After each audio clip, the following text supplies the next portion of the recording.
In 1952, a young animator and artist by the name of Osamu Tezuka created a little-known manga that would later be known as the global phenomenon by the name of Astro Boy. And in 1963, it was adapted into what would become the first ever anime series, leading to two more anime in 1980 and 2003. When I saw the poster for Astro Boy 2009, I wanted to see the movie, but I also made up my own story about what I thought it was, and when I saw the 80s anime that it adapted, well, the only thing I got right was the protagonist was called Astro, but I fell in love with the characters, the universe, the stories. Even to this day, it still holds a special place in my heart as my first ever true anime. Technically second, as I was obsessed with Bakugan way back when, and a gateway to my introduction to many of the GOATs of Japanese animation. Anywho, let's get on with the review.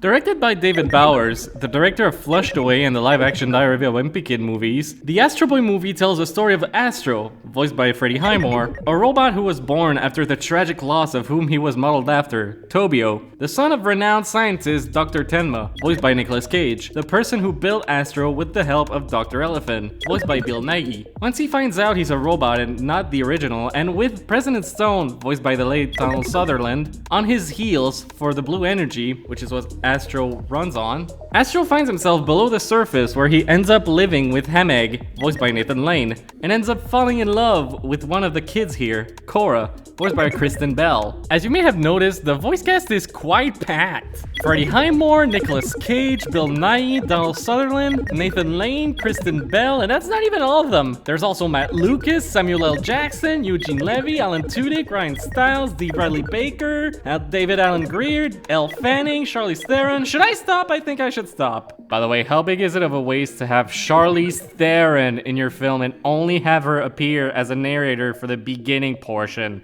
Just about money, isn't it? However, Nicolas Cage as Dr. Tenma fits like a glove to me. When you think about Tenma's role in the manga and anime, if you know you know, combined with Cage's well-known manic performances, on paper, this should be great. In execution, it's the most okay version of Tenma to me. He's not the insane bad parental figure on the original, which I get the choice for going against it in a theatrically released kids film, nor do we see him lash out in crazy anger like most Cage performances are. Heck, Wrong about us!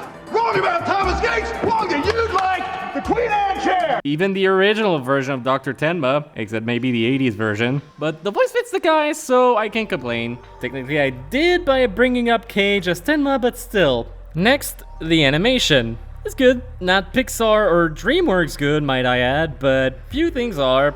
Oh, there's this scene. It makes my dad laugh, so I needed to mention it. Alright, now for the things that really bug me. First off, my god, why is Freddie Highmore the voice of Astro? Maybe it's because I got far too used to Astro being voiced by women or a child at one point, but I find it too distracting to like it in the film. It sounds far too old to me to be Astro. Fitting since he turned 17 when the film released. Minor nitpick, but I don't like it when men do the voice of children or cute characters, Paddington and Dipper Pines being the only exceptions. How old are you? I'm 12. Next up, is it me, or is the film really slow and dull with the action scenes? Now compared to the anime adaptations before it, how is it the big theatrical movie feels slower than an anime made for TV? Thirdly, the 3 Robot Revolution characters, I forgot the name of their group. Did they add anything? Apart from giving Astro his name. What about Astro? What else do they add? What contribution do they give to the movie as characters aside from comic relief for the Kittywinks? You could basically cut them out and miss nothing. Yeah, it was nothing. Well, when you think about it, Sparks, it really was nothing. Fourthly, there's this really ungodly annoying appearance of the ever so tired cliché, the liar reveal story, where the hero has to keep a big secret about himself to his love interest, but then some jerk comes in to reveal the lie. Are you blind? He's a robot. which leads to the love interest moping and hating our hero, and our hero to mope as well before realizing they were both wrong and come back together at the end. Why is this cliché still around?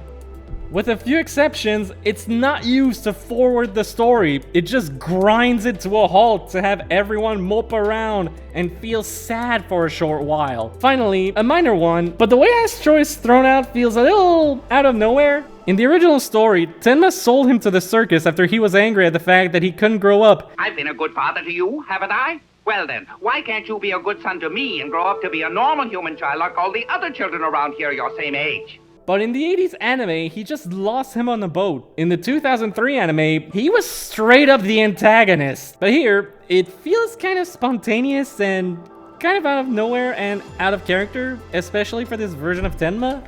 He could have just given Astro to Elephant like originally suggested in the scene, instead of telling him, And I don't want you anymore.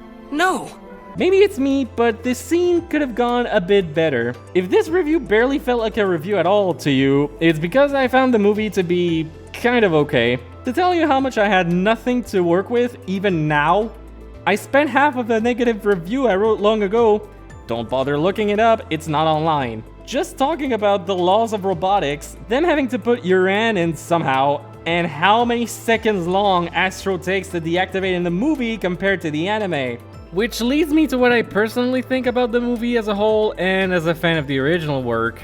It's not perfect, but as a whole, it's nothing offensive. Yeah, well, you know, that's just like, your opinion, man. It has a good heart, and the problems I had don't really dent the movie, even if I had made it look like big problems with the way I wrote each ones. Overall, I'd give it a 6 robot spray bottles out of 10, but what do you think? If you saw the film, did you like it or hate it?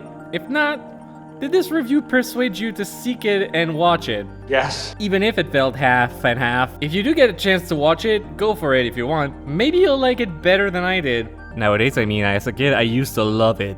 Soaring high in the sky, this movie may be small, but unlike Astro himself, it's also in size. I got machine guns in my butt.